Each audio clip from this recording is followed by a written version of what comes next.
And welcome to the Steelers Depot live stream here on this Monday, April 17th, our last Q&A live stream with Dave and myself before the 2023 NFL Draft kicks off on Thursday, April 27th. So it's coming up here really quickly. As always, Dave and I are here for the next hour to answer hopefully as many and hopefully all the questions you guys have before the draft gets started. Dave, how you doing?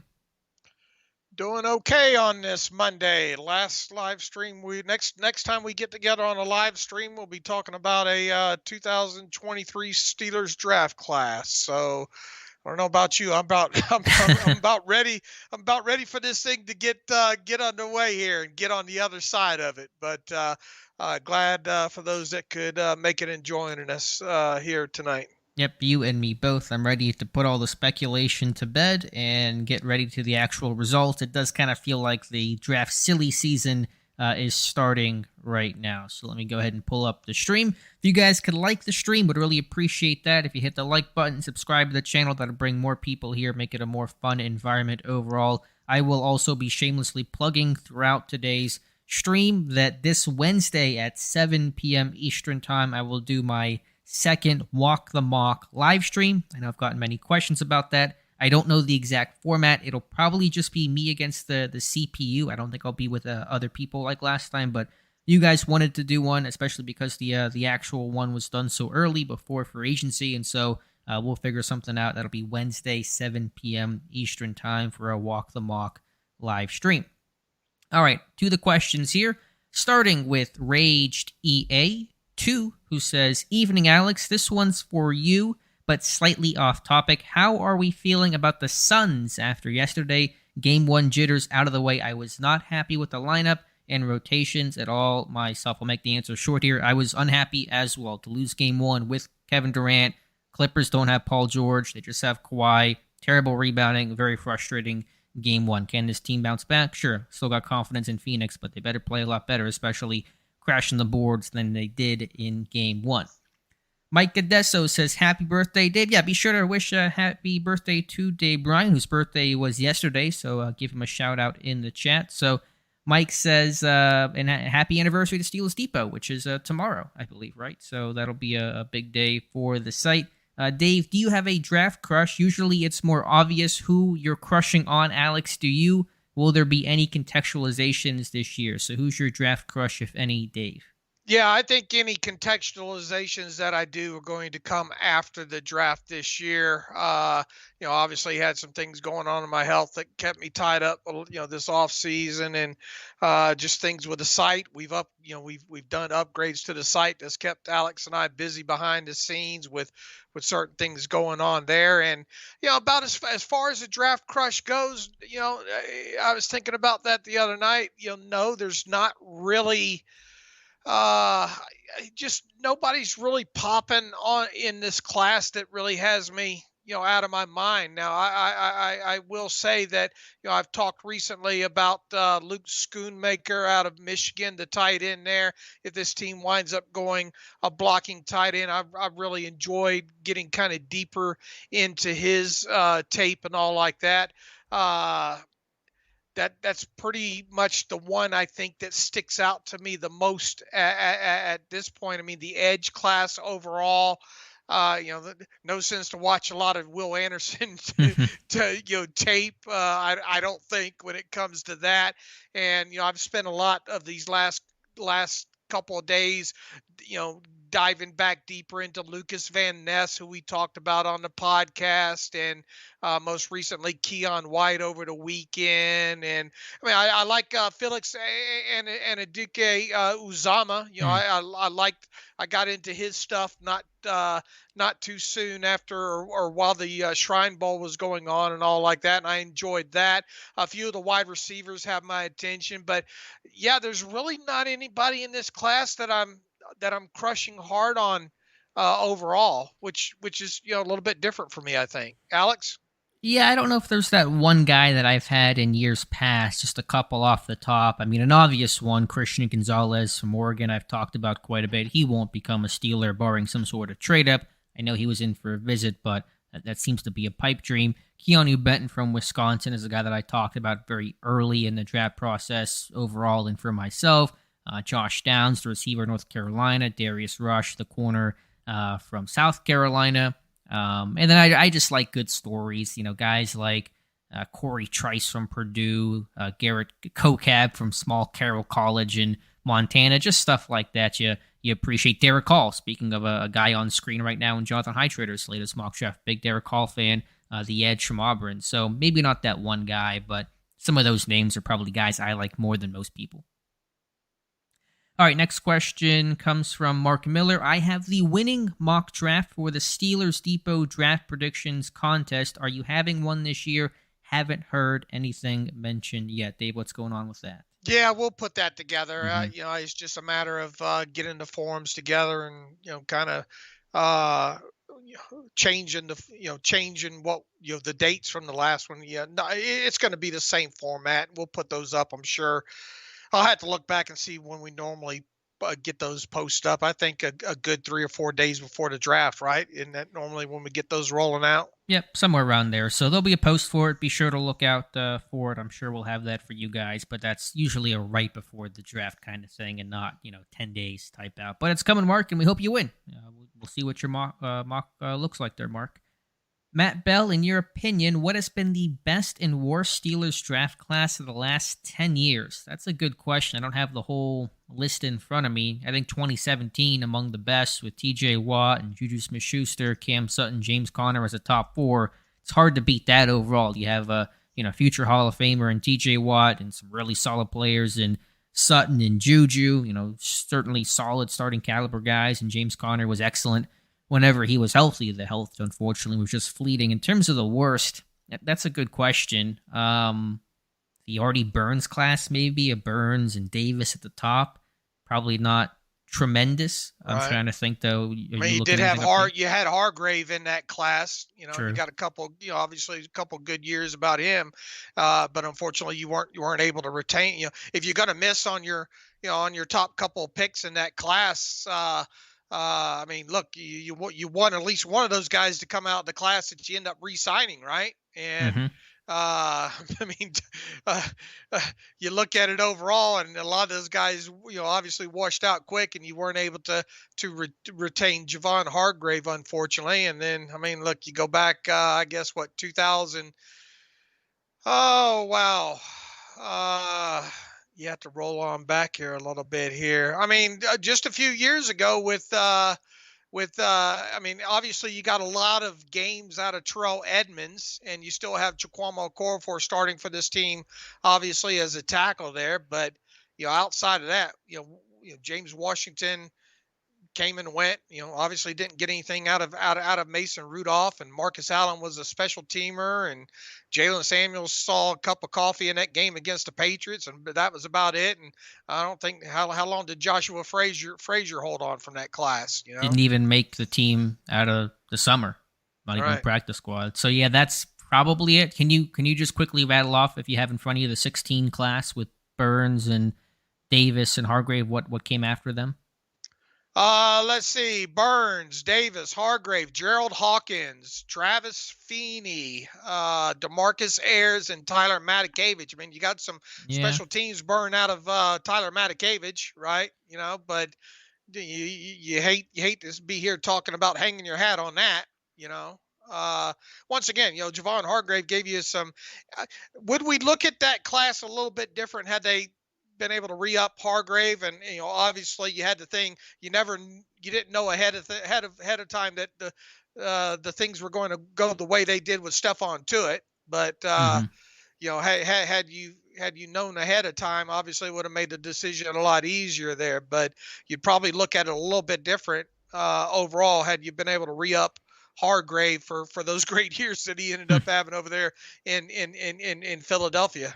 Yeah, it's a good point. I probably would say that's tough. 16 probably just a bit better than 18 because, you definitely got like a real gem in Hargrave, and Matakevich was a top core special teamer. But let me ask the chat, what was the worst class? 2016 with Burns, Davis, etc., or 2018? Can you just quickly rattle off the 18 class that started with that surprise pick of Edmonds in round 1? Yeah, went Edmonds, James Washington, Mason Rudolph, Chikwamo Okorafor, Marcus Allen, Jalen Samuels, and Joshua Frazier. Yeah, that's a tough one. I don't know. They're pretty close. Just because I mean, Corfor has been starting and he's been retained, and there's something that Hargrave, Hargrave was the better player, but he wasn't kept around as long. So how do you weigh all those things? Edmonds, gave you 1,000 snaps a season. Want to see your guys' view, 16 versus 18, and we'll kind of check back in here after the next question. Coming from just a comment to start with, and a question as well. Jason Counselor saying, "Howdy, Dave and Alex. Happy belated birthday to you, Uncle Dave. Thankful for all your hard work and blessing us with the creation of Steelers Depot. If there is any receiver you had to guarantee would be a Steeler after next week's draft, who would it be?" So if Jason is asking this from a who I think they will take standpoint, then I have one answer. From a personal standpoint, my answer might be a bit different. But if you had, we're pretty confident this team's going to draft a receiver at some point, correct, Dave?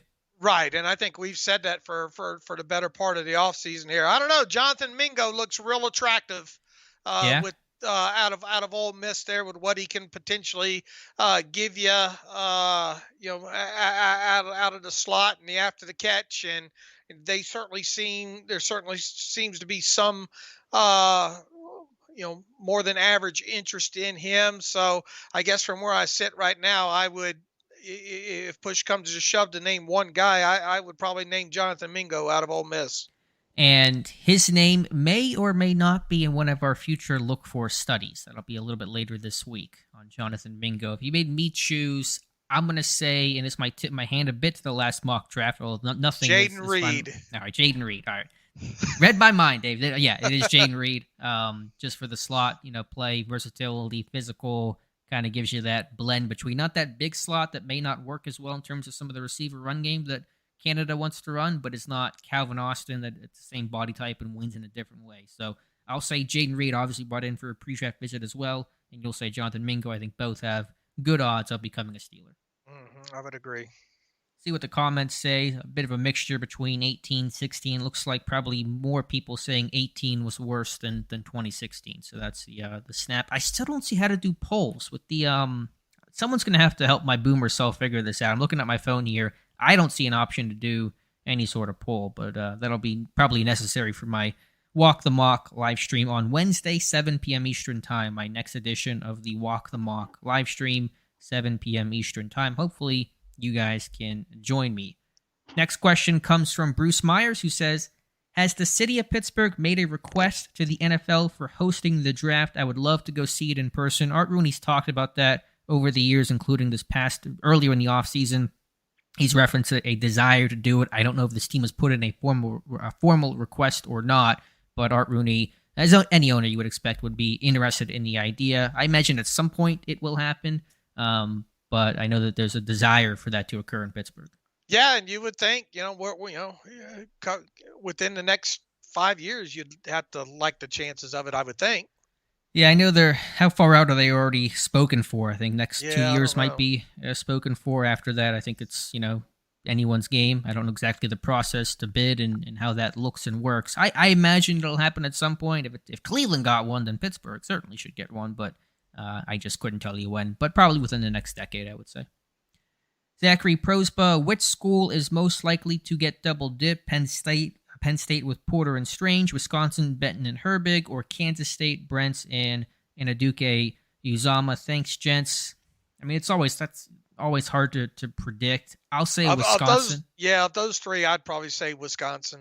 Yeah, and just because the D-line help, and I know Benton played more nose, but he's got the length and size to play out, and he did that earlier in his Badgers career. And Herbig just feels like a Steeler. I know after Tanner Muse, it might be a little redundant, but I think just Herbig is a Steelers type of guy. Man, I am really, not necessarily a crush, but a more of what's going to happen to him is where I'm at on him. I've seen him ranked as high as third, fourth round, and seen, we've had that long discussion about when he was at his pro day and talking about he's pretty sure he's going to have to move off the ball at the next level. But I mean, you look at his sack reel, and it's very attractive as an edge guy. Is this going to be one of those, we don't care where he fits, we'll find out, we just like the kid, a whole hell of a lot Right. type play. Almost like a Connor Hayward last year. Hmm. Just we really like the kid, got the bloodlines. We'll figure out what to do with him after we get him. Give him an opportunity maybe to see what he can do at edge, and then if that doesn't work out, then you start making a transition maybe to see what he can do off the ball. But in the meantime, you can use him as a special teamer and all like that. I'm really curious to see not only where he goes, but what round he goes, and how he ends up being used at the NFL level. Yeah, and he may ultimately become an awesome special teams player, but there's value in that on day three. It's not the worst thing if that's all your day three pick becomes, because a lot of those guys wash out completely. So something to keep an eye on. Ronald Hall, guys, what positions are we drafting with the first 5 picks? I'm seeing D line, inside linebacker consistently left off on mock drafts, and Dave mentioned we might not take offensive tackle. So, it's always hard to predict because the draft is fluid and unexpected, but corner, something along the O line from there in terms of specifying it is more challenging. Wide receiver, I still say defensive line. And then Here's the something thing I was else. thinking about Mm-hmm. defensive line just a little earlier today. I know we've kind of I think Jonathan Heitritter wrote about it not too long ago after Watts and Fahoko was signed and all like that. Man, you keep going back to the Larry Ogunjobi re-signing, Mm-hmm. and not only the actual re-signing of him, but the length of the contract and the amount of guaranteed money. I mean, he's going to make what $12 million in his pocket, I think, this year between base salary and signing bonus. I mean, that's not just nickels and dimes there. Sure. So you've got a lot invested in him. Obviously, you still got Cameron Hayward. You just went out. It's going to be interesting to see, as we've talked several times, what is the plan with DeMarvin Leal?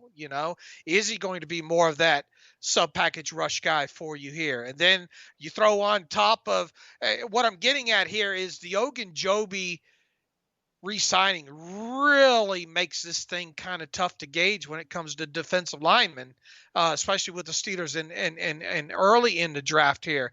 And then you throw on top of that what just happened here with Fahoko signing and the Armon Watts, and obviously both those guys are cheaper guys. You're not forced because you signed them to carry them on to 53, Mm-hmm. but you mix all that stuff together with the main principle being the Ogunjobi contract, and then you look at this draft class. I mean, is there the one perfect specimen?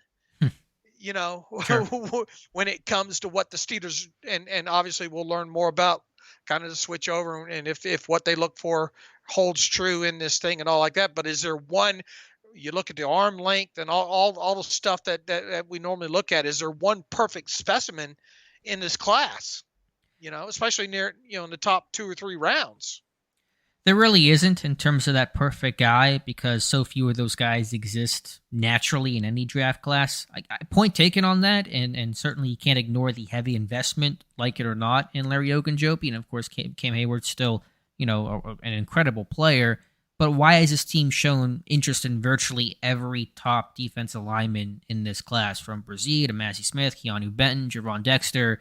List goes on and on in terms of names. If they were that comfortable, why show interest in all these guys? Yeah, and look, I still think there's a possibility that they add one of those guys, but I'm focusing more on maybe the first couple of rounds here. Okay, You know, fair. where it really becomes. Whereas before Ogunjobi was resigned, you're thinking there's probably a pretty good chance that this team goes real early. In fact, first round defensive line. Mm-hmm. And then obviously overnight you have the article from, or the report from, or I don't know if you'd really call it a report, but just kind of the rumor, thing that the thing that Peter King put out there with Jalen Carter, and potentially trading up for him and all like that. It's really got me quite. And look, I'm the same guy too. That before, early in the offseason, I thought Brian Brzee is a guy that the Steelers are really probably going to like, and Right. I don't doubt that. I Sure. mean, heck, he was one of their pre-draft visitors that they brought in today, even. But there are some enough questions in his game that make you really question, should he be the pick at 17? And if he's not the pick at 17, will he even last till 32? It's a good question. It's hard to say for sure. There's a chance. And then this team bringing in Broderick Jones, and I've kicked around, could Jones fall to 17 if Skoronski goes, even if he's going to be a guard and Paris Johnson's gone, the quarterbacks push a Broderick Jones down? That's not impossible. So I'm still really wrestling very much so with that pick at 17. And then edge, because we kind of penciled in Bud Dupree being a Steeler, now he's a Falcon. And what do you have behind TJ Watt, Alex Highsmith right now? Not a whole lot. And so edge kind of reemerges in that conversation a team needs. I mean, if you drafted a defensive lineman in the first 2 rounds, you would think that you're going to find a way to get him on the field for some snaps his rookie season. Oh, yeah. Day 1, day 2 picks across the board. They got to play. They got to play sooner than later. But, Ogunjobi, his body, I didn't really trust it last year. And Hayward's, about to be 34, and you want a good rotation there. Philadelphia was built off of their great deep defensive line, and maybe some of that Andy Weidel principle will come over to Pittsburgh. So something to watch, that's for sure. Did Dexter never?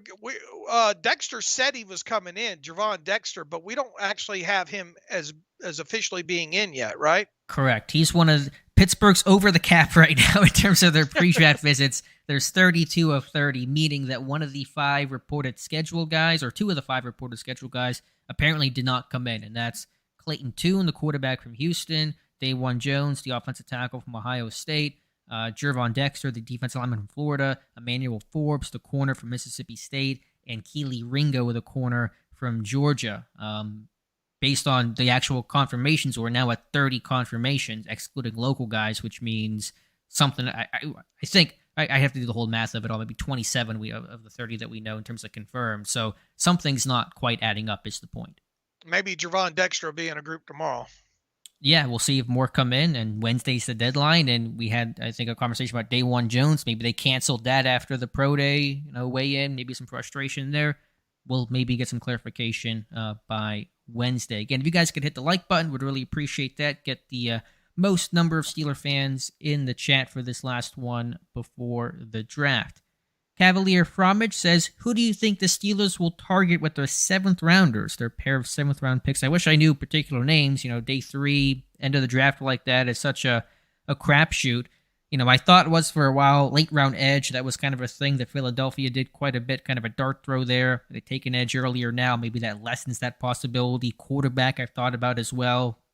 So those are kind of the positions, but it's really just depending on board, depending on maybe what you filled in and just usually what talent is left and a little bit of, can we maybe get this guy undrafted or not in that conversation. So I still would not be shocked about a quarterback in the 7th round, but in terms of particular names, it's kind of a big guess. With this being such a deep tight end class, what about the possibility of a tight end? Any names or just the same position? Well, I mean, you look at the Kuntz kid, I think best matches up. Yeah, I think he's going to go earlier than 7th round just on the traits. Okay. But this is a deep class. Yeah. Oh, yeah. It's a very deep class. I would say Noah Gindor from North Dakota State, my big blocker type, who's like that true out-of-the-box ready blocker. He just got the ankle issue that's plagued him the last 2 years, and so he's got to be cleared medically. But you want a big-bodied blocker to challenge Zach Gentry. You want Noah Gindor. Okay. Let's see. Mike Adesso wants to give a shout-out to Joe Tippmann from Wisconsin, the big athletic center. It's a guy we've not talked about that much in terms of the interior class because they've shown interest in the other guys. But for whatever it's worth, I really respect Tony Pauline. I know it's draft season. I know that no one's batting 1,000 when it comes to draft rumors, but I really trust Tony Pauline. He is convinced this team is going to take a center pretty early, 32, 49, something in there, trade down from 17 and do it. We'll see when the dust settles, but he is convinced that this team's going to take a center, and he's mentioned Tippmann a couple of times. John Pennington, hello, Dave and Alex. What do you guys think of left tackle Anton Harrison at 17 if the other tackles are gone and the team not having to move up and give up draft capital? I brought in for a visit.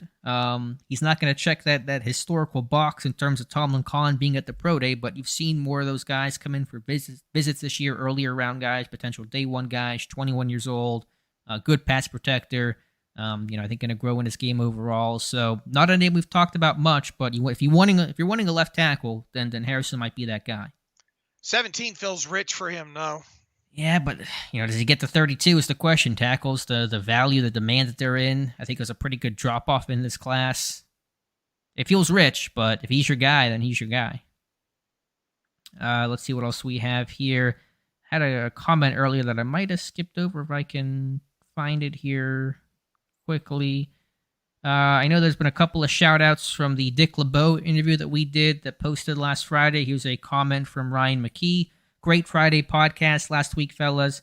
What a pleasure to be able to talk with Dick LeBeau. He sounded so down to earth. Yins deserve it. Thank you, Ryan. And yeah, be sure to check out that interview if you've not done so already. In Friday's episode of the podcast with Coach LeBeau, it was a real treat for Dave and myself. Absolutely, and still got a lot of questions here to ask him. Should we be able to get him on again? The Scott Brown, who we added. Obviously, a lot of people should be familiar with Scott Brown and his work from years ago. Covered the Steelers beat for ESPN and did a fine job. Always had a lot of great respect for Scott Brown over the years, and we're glad we got to a position where we could bring him on full time as an editor. He's coming up with great ideas. In fact, if you look at the site right now, I think top of the hour, we're going to be doing some kind of what would you call those kind of roundtable discussions? Yeah, roundtable discussions that Scott comes up with questions, and 4 or 5 of us will answer in a post. I think running between now and the draft here, and I think the first one of that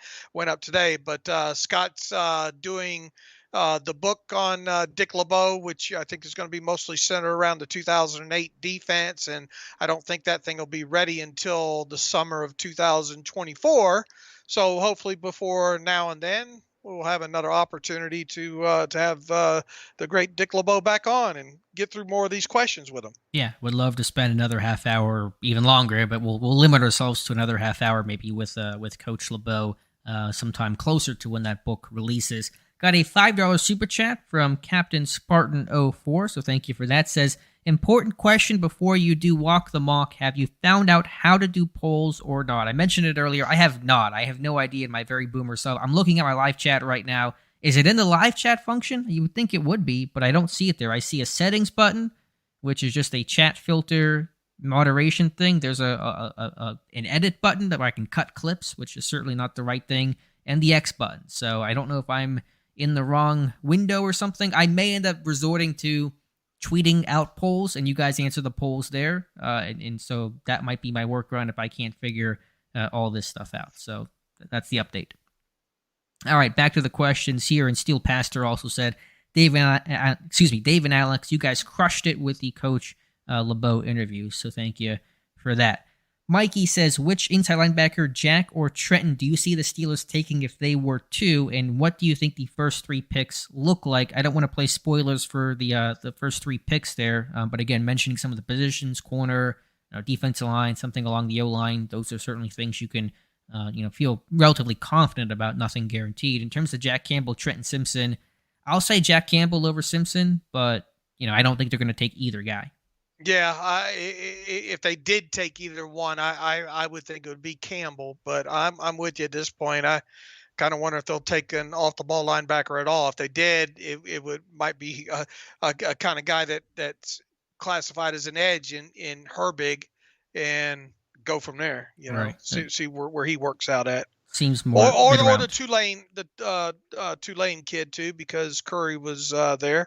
Yeah, Dorian Williams. So we're looking to be 3rd, 4th round on the inside linebacker position. Have the article up right now, and it mentioned this earlier about Jalen Carter, the rumors about Pittsburgh trading up. Is that true? Who the heck knows? I tend to think it's not going to happen. It's probably the easy answer to give. Let me just ask you guys in the chat, would you want to see Pittsburgh trade up for Jalen Carter at, let's say, number 9, giving up a second-round pick, we'll call it 49 overall? Let me know in the chat.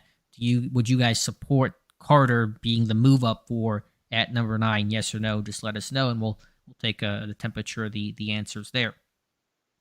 Brian Tellini, which player falling scenario would you most like? Jackson Smith and Jigba at 17, Brian Brzee at 32, Dawan Jones at 49, Tyreek Stevenson at 80, Jamie Robinson at 120. I kind of, at first blush, I tend to say Tyreek Stevenson at 80. What about you, Dave? Yeah, I mean, I tell you, in Jigba sure would be tempting. That's what jumped off when you started running off through all those. Okay.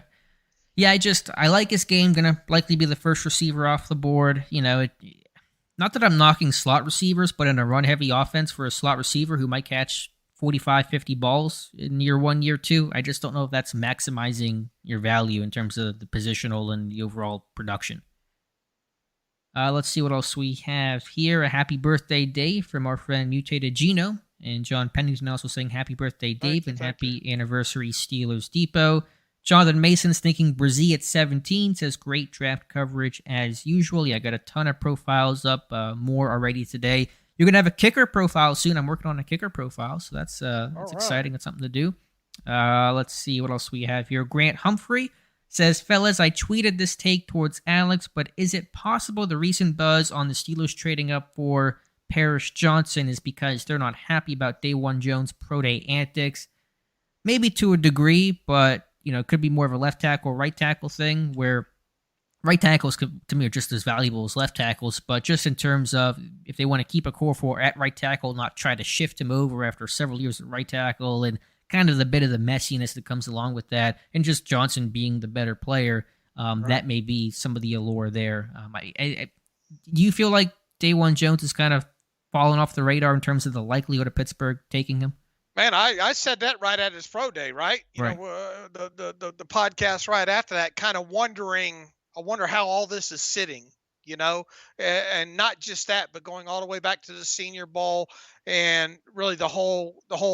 And look, you guys were at the Senior Bowl practice. I wasn't. That first day, he supposedly crushed it, but we didn't see him after that, Mm-hmm. And then you fast forward to obviously the pro day and things like that, and supposedly not signing the waiver form, and obviously not weighing in and not going through drills. I wonder how many teams he upset throughout this process, and if the Steelers were one of those that kind of got turned off by that. Yeah, wouldn't be surprising. And it's not just the one thing, it's the combination of things. But if you do pick out one thing, him just choosing to not even get on a scale at his pro day, to me, when you got some weight concerns, when obviously that's going to be a point of kind of contention and interest to not get on a scale, that's kind of, what are you hiding is kind of my thought there with Dawan Jones. Looking at the responses to do you want Jalen Carter, a lot of no's, pretty resounding across the board in terms of people not wanting to see this team trade up for Jalen Carter. All right, back up to the questions here. Jonathan, I don't want to talk too much about who we think will be the guy at 17. We'll save that for our mock drafts overall. Brian says, if Peter Skoronski is available at 17, do you think we take him? And despite our history with tackles his size, I don't. I know that Pat Meyer was at that pro day. I think Pittsburgh A would view him as a guard or maybe even a center, not a tackle. And I just think they've looked at other guys more so. So I would say probably no on Skoronski. Yeah, I would say the same thing. AB Deontay Banks, that's the corner from Maryland, says worthy of pick 17. His agility and ability to mirror at his size is really impressive. That's a really good question. I did the report on Banks. I mean, there's certainly a lot to like about his game. He's pretty young, hasn't played a ton of football, and so he's going to get better. I just worry about some of the stiffness and tightness in terms of covering some of the in-breaking stuff. I think matching things vertically, he's borderline elite at, and obviously the measurables and RAS score and all those things are off the charts at 17. What do you think, Dave? As like kind of him and Ha. I don't think you can rule it out. I'll tell you that. Yeah. Is he worthy though? Do you think he's worth the pick at 17? I could see it. Yeah. Okay. Yeah, I can definitely see it. It's just, as Jonathan has in his mock, Banks at 17, that's kind of picked up steam. Do I love that at 17? I don't know if there's one thing I love at 17, any player, to be honest with you. And that goes back to me being asked about it's hard to most of the guys that I see at 17, I say, man, I wonder if that guy could be had at 32. Yeah, I have a feeling, and we'll see. But my feeling is, and we always kind of tend to talk ourselves into this over time, at least for me. But I think whoever they take at 17, I'll sit there and say and go, Yeah, I get that. That's all right. I'm good with that. Like, not of like, oh my god, this is incredible. They got the perfect guy. Unless like Paris Johnson or Christian Gonzalez or something like that would occur. I don't think I'm going to hate whoever they take at 17. I think I'll just have that feeling of yeah, that makes sense. I mean, it fills a need and it's a good player. Like I have a feeling that's going to be my takeaway from whoever they take at 17, and that'll probably be my thoughts to Deontay Banks as well. Yeah. I feel the same way, and I think it's going to come from that list that you carved out this morning. Yeah, the list of 10 to me, kind of the finalists based on history. Banks not technically on that list because there'd be a little bit of a change in terms of how they draft things, but we shall see. Snipe and Selly says, "Hey Alex, I just want you to know I still want Jordan Addison with a passion. Reignite the reunion." And so he's still in the Addison camp. Yeah, is he a guy that's going to be there at 32? It's a good question. I say that a lot during this draft process, probably.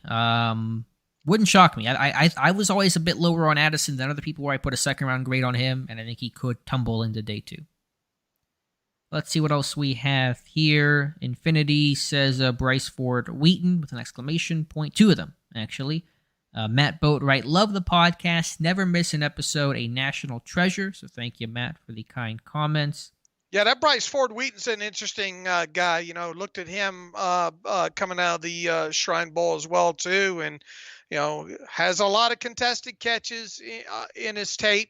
Probably mostly in X, but didn't move around. But for those that get really upset about the drops, he had some ugly ones, as well, too. So that's probably going to be part of his profile moving forward in this, as well. But the Steelers obviously probably got to watch quite a bit of him, with the proximity and all like that. And, they brought him in, and I think they had, I think the reports coming out of Shrine Bowl is, he obviously talked to him there and that kind of stuff there. So probably a guy that wouldn't be overly shocked, I guess, if he was a Steeler, but I think would wind up being a very polarizing player for those that have watched a lot of Pitt or Pitt versus WVU or WVU ball in general. Yeah, that's a good point. Certainly the height, weight, speed, kind of built in a lab kind of guy. But can he separate? Can he be consistent? Play to those times, that testing. That's the concern with Bryce Ford Wheaton. Mark says, I 100% believe the plan is to trade down to 32, barring a must-have player falling. Mentions teams like the Raiders, the Saints, the Seahawks as teams to trade with. Are any of these teams ones they will work with? I mean, they could. There's probably nothing that says that they can't do that. It just depends on the offers. It depends on what they're being accepted or being given, as opposed to will they work with this team. They'll work with any team that offers them a good deal. I'm still silently hoping, and normally I don't do this annually because trade up, trade downs, impossible to kind of gauge, and especially when it comes to first round. But and this kind of goes back to me kind of I don't want to say disenchanted, but just not blown away by this draft class overall. I'm hoping they trade down from 17. Okay, yeah. Would to just because there's no one at 17 that you love, or you just feel like this team has more needs, or like what's the driving reason behind that? I think they could definitely. I think it's multiple things. I think getting a good enough offering, maybe you pick up along with that, maybe a third or a fourth, and even a fifth or a sixth as part of that, because they could certainly use more than 7 draft picks in this class overall, I think. Yeah, it's a good point. I guess I'm going to modify the old kind of phrase of trade down, sell, but who's buying? Like, who's coming up for 17? Sure. Is always the 2 to tango discussion. Is a top tackle going to be there? Is there going to be a corner that somebody wants? The quarterbacks you would expect will be gone by then. Could somebody, and I've had this idea a little bit, I know it's impossible to project, and it feels a bit earlier than what people think, but the draft is unpredictable. Somebody wants Hendon Hooker from the quarterback from Tennessee at 17. That'd probably be the most logical thing. Someone to come get one of those quarterbacks. Yeah, I know that most people view Hooker kind of all over the map, but like late round 1. But I mean, who the heck knows? Or if he were to be there at 32, somebody trades up. I could definitely see that. Although I do think somebody would try to go in the late first round to get him, to get that 5th-year option. I think that becomes important for the quarterback position to be able to retain him as long as you possibly can. But that's another thought I've had as well. If Hendon Hooker were to fall out of the first round, be there at 32. I could definitely see Pittsburgh trading with somebody as they go up 5-7 spots to get their quarterback. Do you find yourself, Alex, being kind of as not as enthralled about this class overall? I don't think it has the top heaviness of other classes. I think in a lot of positions, quarterback, obviously, it looks like it's going to be pretty strong at. How their careers will turn out, we'll see. But I think 17 is a very awkward spot for Pittsburgh to be in right now.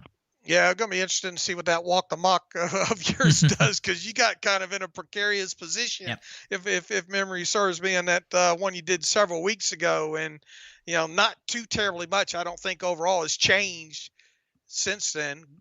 Kind of globally in this thing here. You know. I took Jordan Addison in that first one. I don't think I'll take him this time, but we'll see what happens Wednesday at 7 p.m. Eastern time. My Walk the Mock live stream. I'll probably do all 7 rounds. I'll have to kick around ideas in terms of how I can maybe try to make it as fun as possible if it is just me and the CPU, but we'll figure it out. Again, it's, Wednesday, 7 p.m. Eastern time. All right, 20 minutes left here to get your questions in. Last chance, last call here for Dave and myself before the draft begins. Mike Adesso, thoughts on Deuce Vaughn? He's a really fun day 3 guy, Sproles clone. Yeah, he's he's short but not small. He's got some bulk. Kansas State guys in those Noble commercials. So just the size outlier. The testing I don't think was overwhelmingly good. I don't believe.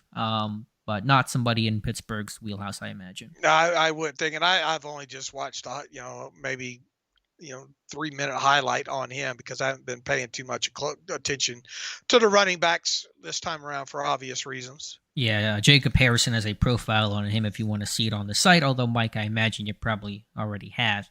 Alex says, if the Steelers draft Van Ness or another D-end early, do you think it's a sign that a Highsmith extension might not happen? That's a great question, fellow Alex. Man, for one, we had that long discussion just, I think it was Friday, about Van Ness and all. And I just wonder where the fit is with him, overall, played, 900 snaps, I think, the last 2 years in total. And he moved around. Most of his snaps, I think, was over the B gap there. And, if you could promise, you better have a damn good plan with him overall. And if that plan is on the edge, there's a lot of projection, it feels like, has got to go into that, a lot of it. And I just think that regardless of what happens in the draft, that you have to make it a priority. I don't think it would impact any plans that you might have with Highsmith. Yeah, but what would be the plan? Let's say you still want to get an extension done with Highsmith and you draft somebody to play on the edge. I mean, you just find a way to rotate those guys in, Yeah, but eventually your first round picks, he's got to play like starter snaps. You're not drafting him to be a rotational guy. I guess I would be shocked if they draft an edge that early, for one. I mean, if they do, then let's have the discussion, I guess. But once again, who would be the guy? It's very hard to picture Van Ness the way he was used in college, and looking at his tape, it's just so hard to look at that, being a fit for the Steelers, especially as an edge, based on, I mean, you better have a damn good plan with him, if that's the case, because once again, most of his snaps was over the B gap. Yeah, it's fair. I'm trying to embrace the question, but I'm kind of with you. My first thought was, let's cross that bridge if and when we come to it, because I don't know if we will or not. But it's an interesting question there. Ross Swisher, why haven't we talked about defensive tackle going first round? We legit have no good one, and Larry is really a defensive end. Question is who? I mean, if you want to go D-tackle, Jalen Carter, trade up for him, that's one discussion. If you're staying at 17, in terms of like nose tackle, because he says you want a Hampton type, Mazzie Smith, you take at 17, that might feel a bit early overall in terms of can you play this guy on all 3 downs. But if it's not Carter, then, Brzee at 17, there really isn't a name there that qualifies well. To me, it feels like if they go, and assuming they don't trade up for Carter or whatnot, to me, if they were to take a defensive lineman in at 17 overall, it feels like it's Brian Brzee. Yeah, I think it would be. And he's not the plugger nose tackle type. Right. So different role. And I understand they have, they had the dinner with Mazzie Smith and all. It just, that feels rich for him to me overall. And I struggle with seeing him as the 17th overall pick for the Steelers this year. But I mean, this goes back to what we said earlier, or what I said earlier in the podcast, man. The re-signing of Larry Ogunjobi, especially to the 3-year deal, especially to the amount of money that they signed him to, you throw in, what they've done with Watson, Fehoko. You look at kind of more the deeper guy. It to me, it's starting to feel more like that if they do take a defensive lineman in this draft, it would be after round 2. Yeah, I can buy that. I've kind of kicked around that idea as well. 139 people here in the chat. 15 minutes left with Dave and I, so get your last second questions in. Hit that like button if you could, and really appreciate you guys hanging out with us. We'll try to go through these questions a bit quicker to get to as many as we can. David Kapoor says Dave Depot Cruz, which I think just saying hello. Jason, do you think a trade back will happen? Maybe. It's my answer. Anything's possible. I'm still in the camp of I think a trade up is more likely than a trade down, but everything I think is truly on the table. Let's see what else we have here. There's a question about, I think Mark had about no pre-draft visits from tight ends or off-ball linebackers. Does this make those positions unlikely in the draft?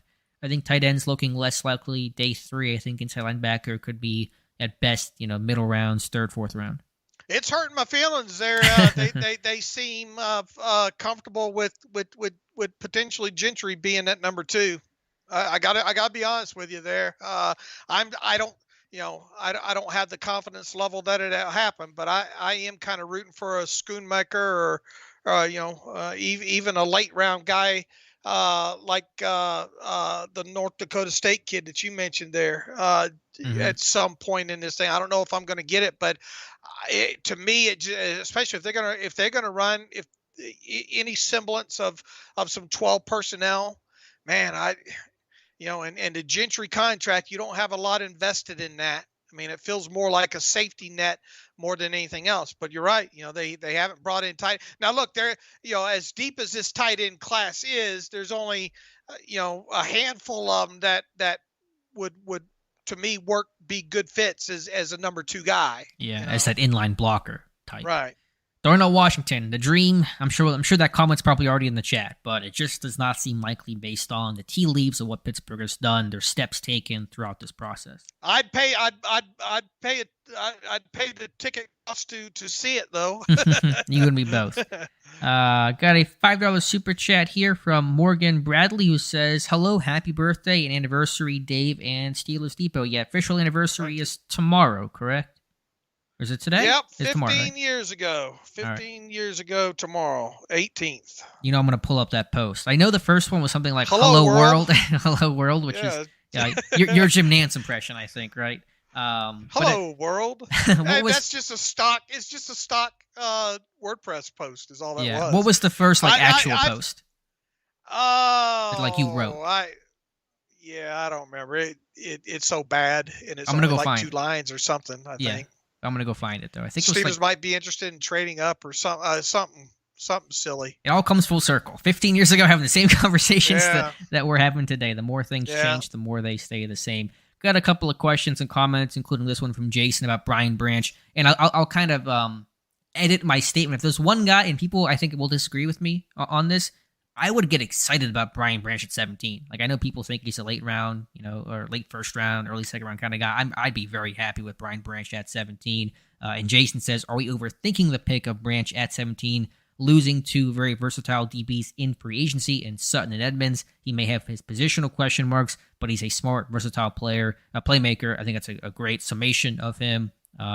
They know what Minka has brought, and not that Branch is going to be the next Minka. The ball skills probably aren't quite there, but there were a lot of similarities. And if there's a team that's going to value Brian Branch, to me, I think it would be the Pittsburgh Steelers. And look, if he is the pick too, I think that the moment that selection happens, the chances of them double dipping at the cornerback position go up, I would think, tremendously at that point. Because look at, once again, of the guys that you don't have under contract next year. Yeah, I mean, nobody, basically. And Patrick Peterson is under contract, but if he has a bad year, he ain't making it to 2024. Right. And look, Keller Witherspoon might not even make it to training camp. Right. There's still the possibility of that. And even if he does and he lasts the whole season, he's only under con. I mean, Levi Wallace, Keller Witherspoon, Arthur Millette, James Pierre. Uh, who else in there? I Yeah, mean, that's the group basically. Yeah. all those guys. 2023 is their last season right now, and yeah, Patrick Peterson's under contract, but that's a let's see what happens, Hmm. situation there. And why not take the safety slot corner, and then because this outside corner class is so deep, you're going to find guys at 32, 49, even probably pick 80, where you can get an outside guy if you want to, given the depth and strength of that class. So I think it makes a lot of sense there. I personally be very happy with it.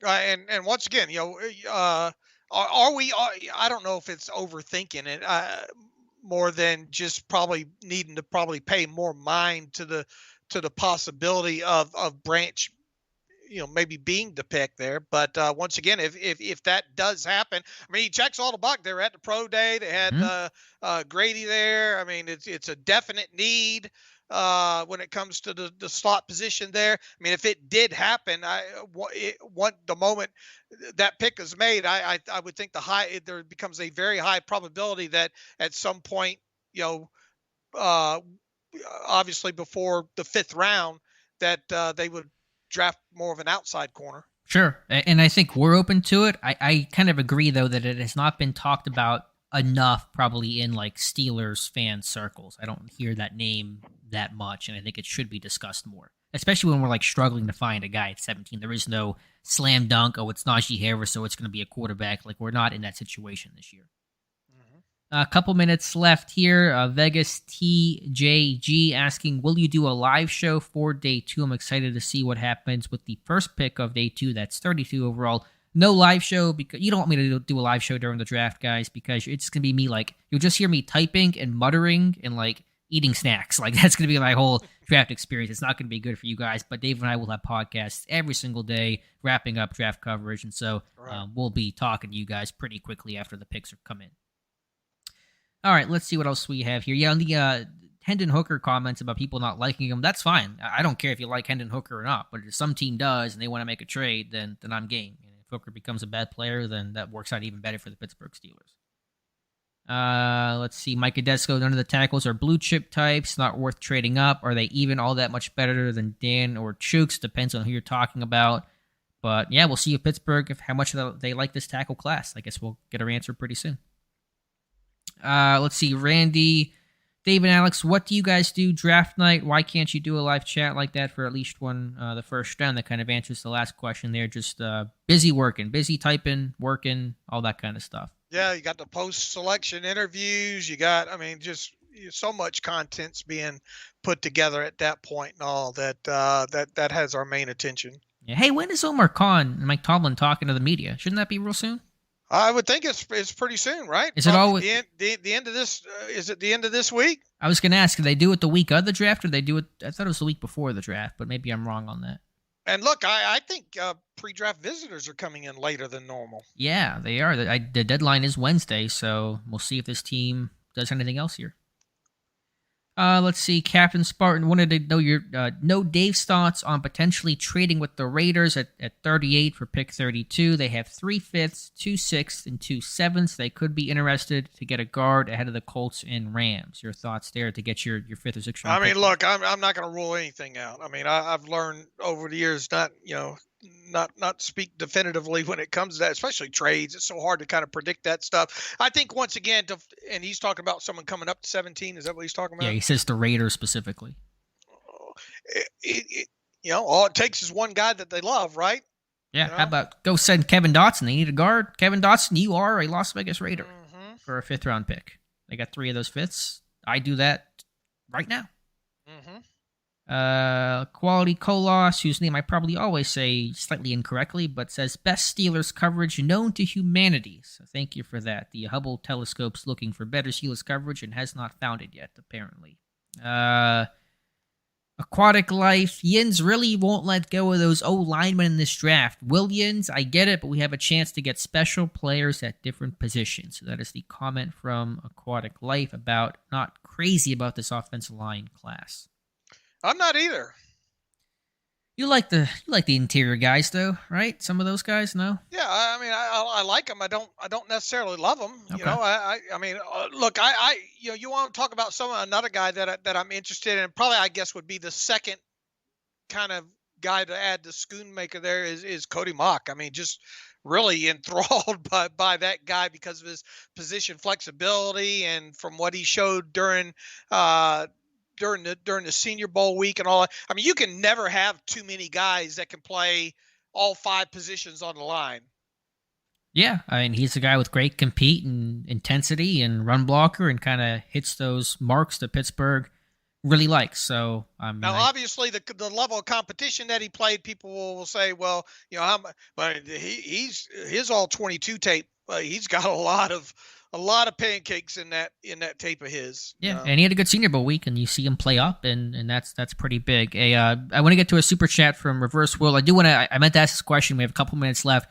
Since this is the last time we'll talk, Dave and I, and the whole live stream kind of thing before the draft chat, let me know if you had to make the pick in terms of who you think Pittsburgh will take at pick 17, not who you want, who you think Pittsburgh will actually select. Let's assume they stay at 17.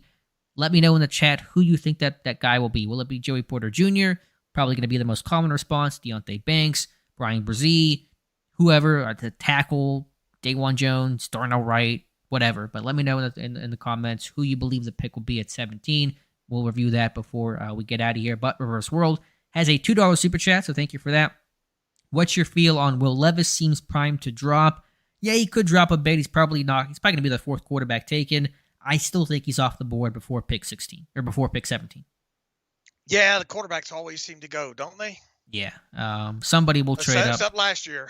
Except last year, for sure. But this year will not be last year. That is the one thing I can't say with confidence. Can't say many things with confidence about any draft class, but quarterbacks will go earlier than Kenny Pickett did last year.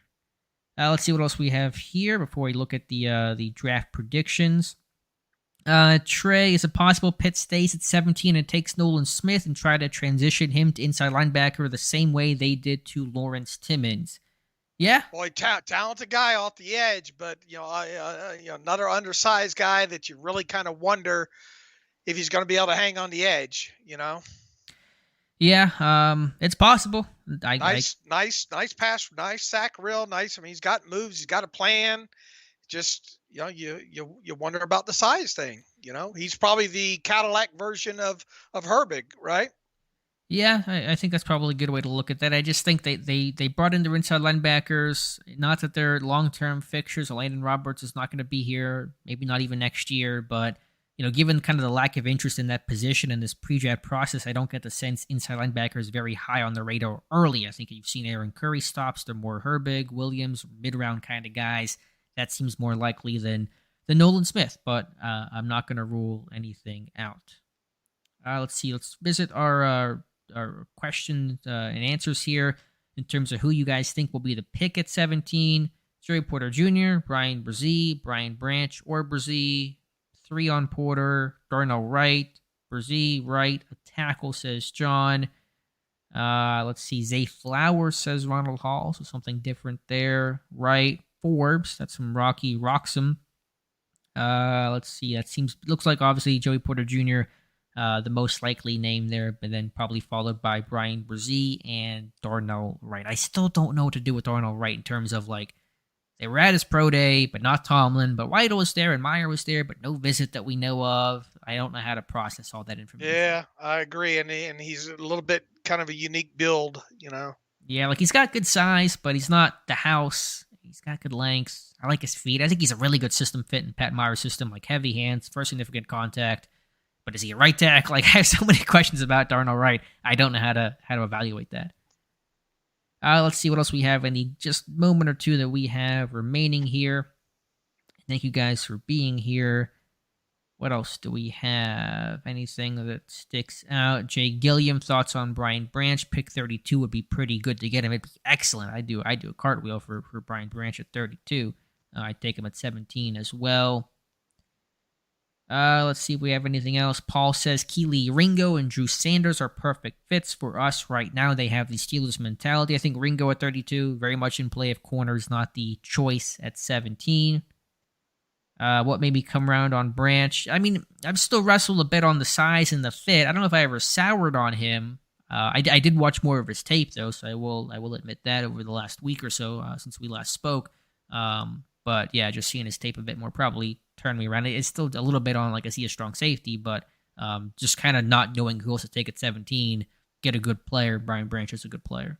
Look, I could see Brian Branch being the pick before I could say a Lucas Van Ness, Yeah, 100%. I'm with you there.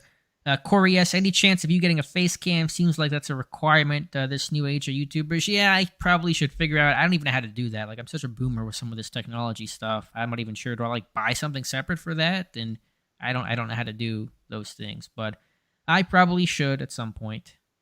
Let's see what else. Any other questions here as we hit the 8 o'clock hour? Randy Wagner says Alex and Dave, Steelers Nation, just always streaming. And we always appreciate your coverage and show. Thank you, Randy. Let's see. Thoughts on Voorhees as a late-round pick. Let him fully recover. I don't think his stock's going to change too much. I think he's going to, came in as around a fourth-round guy, probably exits the draft as a fourth-round guy. You sure haven't heard much about him after the injury at the combine and all like that. But and I think we had a post on that. We went back and looked back historically and all like that. I mean, obviously, there's a chance that he'd be on the shelf all season, and who knows? Maybe you could get him back. I mean, he obviously would have to start on PUP at limited. But I mean, I tell you what, if you're a team that's got a lot of picks and doesn't will or deal much during the draft, I mean, if you're sitting there and you think that guard pass this year might be an issue for you, why not? I mean, why wouldn't you? Yeah, he's mentally tough. I mean, I think obviously you haven't heard much just because he hasn't gotten to do much, and so he kind of fades away. But yeah, a name that I don't think should be discounted there, just in general for the draft in round number 4. Let's see, I think our last one will come from a $5 super chat from Steel Pastor, who says, does Joe Tippmann, who's the center from Wisconsin, have the anchor for the AFC North? That's a good question. Yeah, I think he does. I don't know if Marquise Pouncey's anchor was ever the best part of his game. He was that hyper-athletic guy that Tippmann is. Tippmann is tall, and so that's kind of the concern about leverage and being able to keep your pad level down. So that's probably where the anchor question comes in from. But, I don't mean to be super cliche and kind of semi-scout the helmet, but if you're a center in Wisconsin, you make it there, I think you can run block pretty well in the NFL.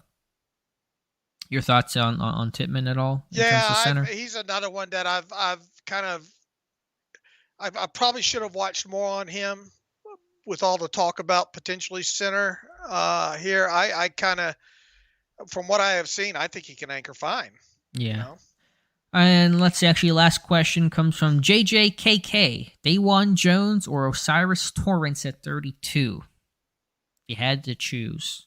Man, I would think maybe they would go Osiris. I kind of wonder if how much they've gotten turned off on Dawan Jones throughout this process. I really have, and I mean, it would be a tougher fit to get Osiris Torrance on the field.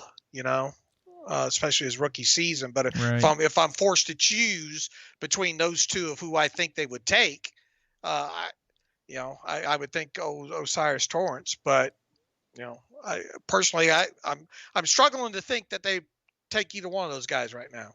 Just a really last second thought here. We don't talk about Torrance too much at 17. I know that sounds kind of crazy, but the dude came in for a visit even after they had signed, say Malu, and he's like a first round guy. So, should we give that more consideration? Yeah, but the thing is too, you always, when close you get to the draft, you saying, okay, I want to make sure I get as many of these guys on the pre-draft visit list as possible. And then you get past the draft and only 2 or 3 of their picks were pre-draft visitors. But 2 or 3 are going to be the guys. So you got to watch them all.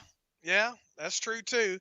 Does it seem like it's more of a more named, more guys that, or maybe it's just because we just done this so long, we go a little bit more in depth now every year on that. But it feels like it's just a more healthier overall list, of guys.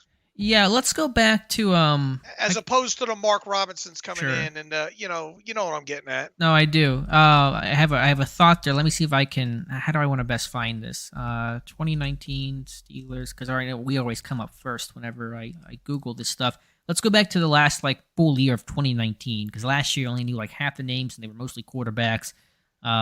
Let's see who came in 19, just to rattle off some of these names that were non-local: Mike Weber, Damian Harris, Travis Homer, Kareth White, one-time Steeler, Foster Moreau, Boykin, Isabella, Deontay Johnson came in, Banagoo, UG3, David Long. Yeah, these are definitely more like mid-round guys ultimately. So Right.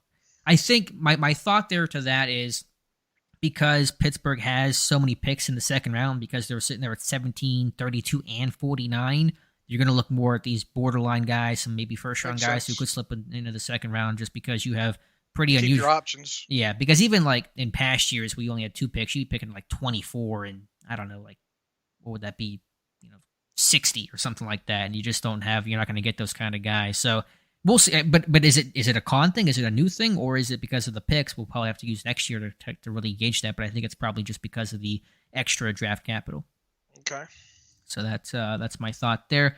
Moving back to the chat here really quickly. Looks like that's probably about it there. So we'll wrap things up. There'll be an archive version of the live stream a little bit on the site. Reminder, 7 o'clock p.m. Eastern Time, Wednesday night, 7 p.m. Eastern Time, live stream, Walk the Mock, Part 2.